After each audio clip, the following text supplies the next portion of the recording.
Message from Olmaito before the video starts to say like and subscribe to the channel, please and thank you.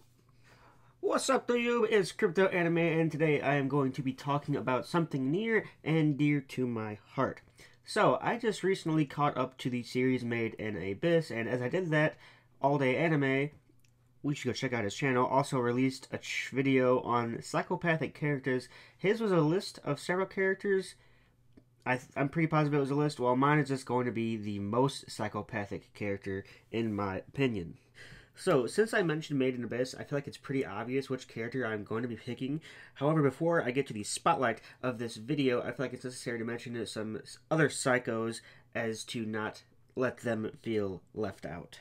I'm probably only going to be doing around 3 or so, just to keep it short and quick, to keep it more towards the main boy of the video.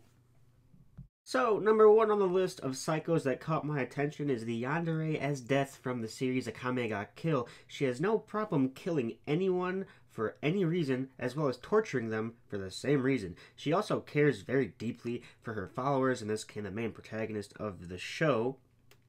You get to see 2 substantially different sides to this psycho, not to mention her demon's extract.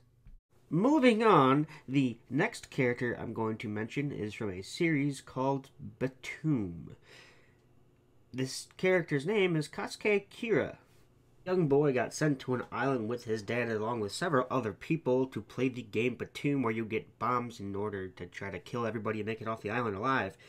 He ends up killing his father, doesn't really seem to care about anybody else, has no problem betraying somebody when they think he's just this cute little kid. A trademark psychopath, in my opinion.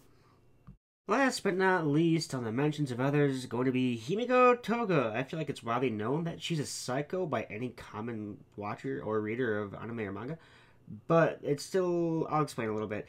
She shows emotions of almost love when she's killing somebody or stealing their blood for her quirk of transformation. She thinks her victims are actually her friends and just wants the world to be a better place, just like Stain from the series, if you do remember. She's just this outgoing, happy-lucky character, but on the inside, she is a psychopath who wants to kill people and take their blood.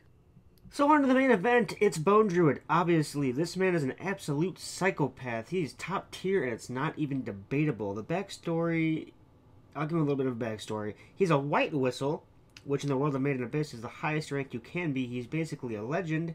I guess legend is kind of used lightly here, because the person he is. The man values knowledge above everybody else to the point that he's morally wrong. At this point in the video, if you have not seen Made in Abyss, I highly suggest clicking away because there is going to be some heavy spoilery stuff to explain the psychopath that is Bone Druid. So, Bone Druid has this base on the 5th layer of the Abyss. I feel like it's very necessary to mention that ascension from the 5th layer means confusion, self-harm with loss of all sensations, and intense pain, not to mention all of the other previous layers, like bleeding out of every orifice. So he looks for and eventually finds these children who want to see the mysteries of the Abyss for some reason. He makes an elevator to the 6th layer in order to see how the Curse of the Abyss works, if you do remember correctly what happens at the 6th layer with Ascension. So during the Ascension, these little children are turned into these gelatinous blobs with eyes with absolutely no humanity, because that's the curse. When you return from the 6th layer, either you lose all of your humanity or you get blessed. In one of the last experiments showed he uses 2 best friends. One receives the curse, while the other receives a blessing. He tasks the blessed one to find a way to kill the other one, because there's no possible way to kill it. It just keeps regenerating every time it dies.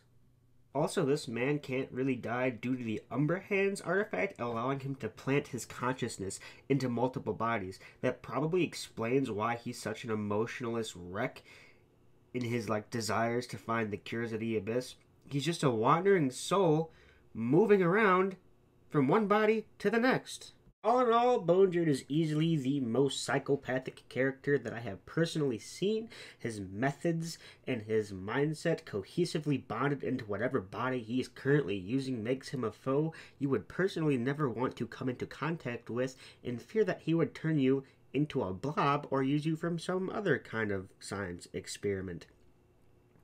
He's known as the Novel or the Sovereign of Death, but I still love him as a character, as he makes the story and show even more treacherous to try and get through. It's a very emotional series. Highly recommend watching it just for Bone Druid because he's phenomenal. That's really all I have as far as Psychopath Bone Druid goes. It was phenomenal to watch. He's a great character. In the future, I'm going to be doing more quick manga with Demon Slayer Volume 2 and the rest of the series to continue, so please stay tuned for that. If you happen to like my opinion, be sure to give the channel a like and a subscribe. Hit the little bell for more notifications for quick manga and other related topics. Thank you guys. Crypto Anime.